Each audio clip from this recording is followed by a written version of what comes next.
Hello my loves, welcome back or welcome in.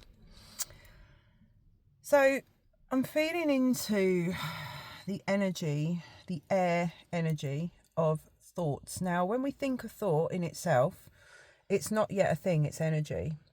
When we repeatedly think the same thought and we don't we're not aware of that, so we're not allowing it to move through. In other words, we're attaching to it by continually thinking the same thought over and over, worrying about something, looping. So if we run a thought through enough times, it starts to become a thing. In other words, it hardens. So if we run a thought through enough times, it hardens into a belief.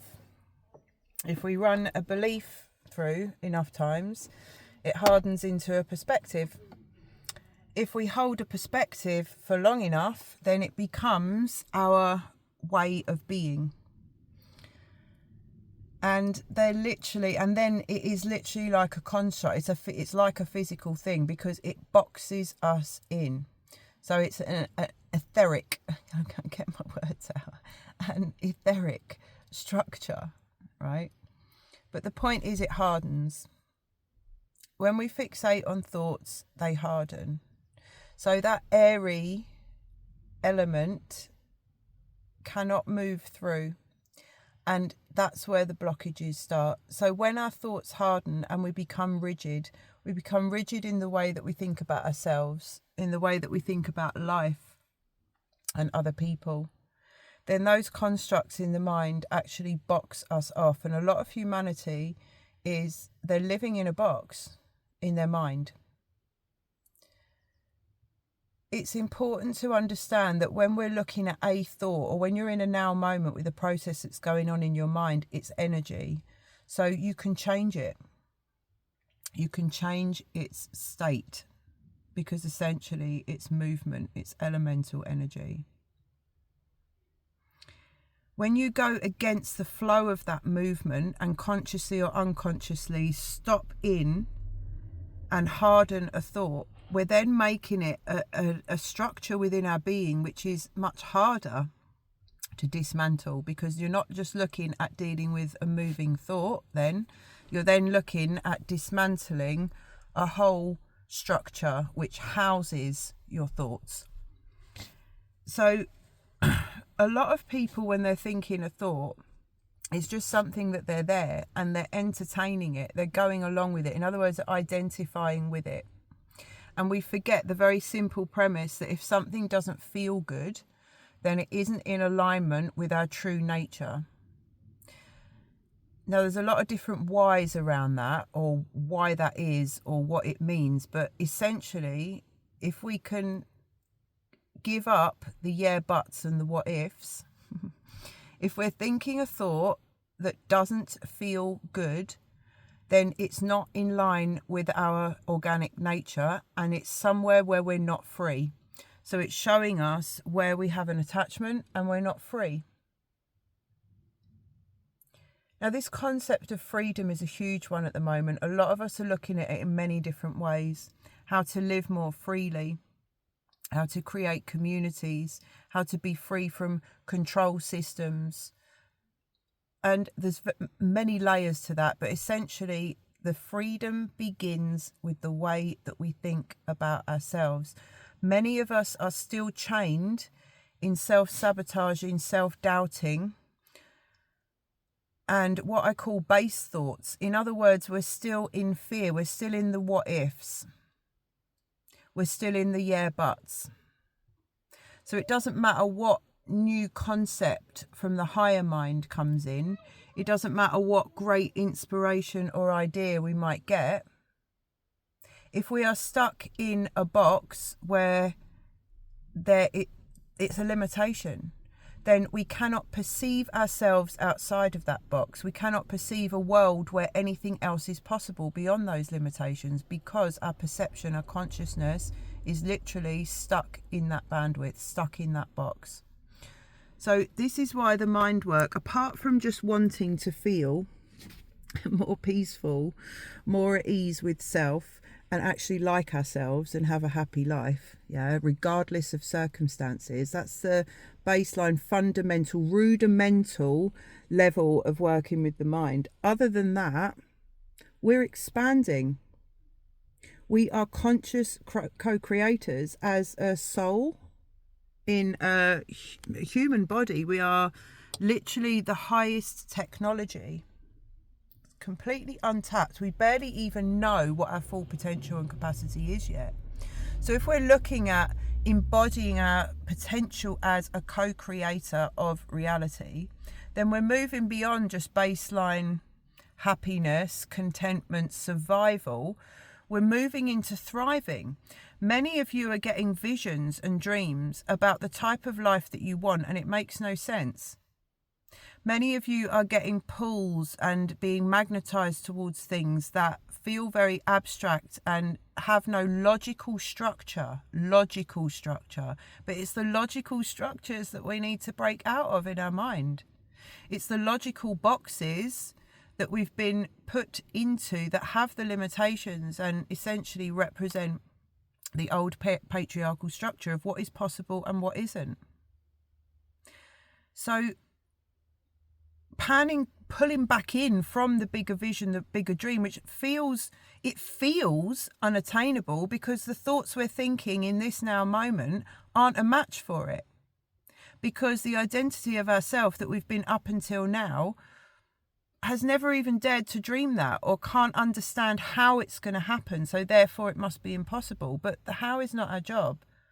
And I can categorically tell you the conscious mind and the way that we've always thought about things and the way we've always done things is not going to take us into the age of Aquarius. It's not going to take us into thriving and flow state where we're living in the beauty, creativity and abundance of the divine creation. The mind is not the one that's navigating us there. It's our heart awakened consciousness. But we can't tune into that and allow that to be our inner compass until we dismantle and deconstruct the limiting perceptual boxes in our mind. And those being in those boxes will be telling you that there's things that you can't do. It will be asking a million different questions, which eventually just freezes you and then you don't do anything. It will be throwing up all the old judgments, fears, expectations, comparisons, competitions, because it all represents limitation. So if there's something new but you're buffering up against this kind of old feeling of some kind of limit, and it just reflects in this low level negativity about your dream, about your vision, about your hopes and what's possible, know that that is just a false structure which we have been imprisoned in and controlled by, and you can change that. You are the dismantler, you are the architect, and the first step is awareness. The first step is always very clear honesty, awareness and transparency with self about exactly where we're at, and respecting where we're at, accepting it and coming with a very deep acceptance and love, because we can't change anything until we fully acknowledge where we are right now. And have very deep love, compassion and tenderness and care towards self, because we're all picking our way out of this very convincing, very rigid and very controlling and powerful matrix, which energetically has held humanity in chains forever, in the limitation, in the smallness, in the power over game, where most of us have been playing the role of the inferior one, the victim. Very few people in this world have the power the way they've made it, because it's all about money, and the way they set it up, it's all about them serving themselves, and a very small minority of people in this world actually benefit. That structure is crumbling. It's crumbling from the inside out, and it all starts with how we think. That's where our sovereignty is. That's where our autonomy begins from. That's where everything that we identify with and choose to believe is circulating and present and available. So that's where to start to work with. And don't be afraid Don't be afraid of yourself in any way, of anything that's inside of you, of any way that you think about yourself, because it's all just a judgment energy. And there's so many reasons that it's been anchored there. It's been anchored there for so long. It's not just going to dissolve in a flash. We need to have very deep reverence and honouring for the process that we're going through. And as a result of that, be able to offer self much deeper patience, understanding, and kindness. Kindness. What does it feel like to be kind to yourself? What does it feel like to be kind, gentle and light-hearted in your mind to yourself? Game changer. So yeah, just one thing at a time, one thought at a time, one step at a time. If you need help, reach out. I've got a great self-paced online study mastermind course, it's about becoming untethered in the mind, unbound. So if that resonates, that's available. If there's somebody that you can talk to and it will lighten the load, do it. Whatever it is, whatever resonates with you. Okay, wherever you feel a connection, wherever you feel seen, heard, go deeper into that and cultivate that sense of openness and kindness towards yourself, to how you think about yourself. Because there's no way round our inner voice. It all starts within. And you deserve to be spoken to. Everybody deserves to be spoken to with respect, with kindness. It's just basic, isn't it? So the minimum, the least you can do for yourself is to do that for self. So whatever you're up to today, I'm sending you so much love. I'm sitting at the bottom of the tour at the moment, but it's so windy. I'm kind of in two minds as to whether to go up. I'm not sure you can see, just peeking through the trees. So I love you. Until next time.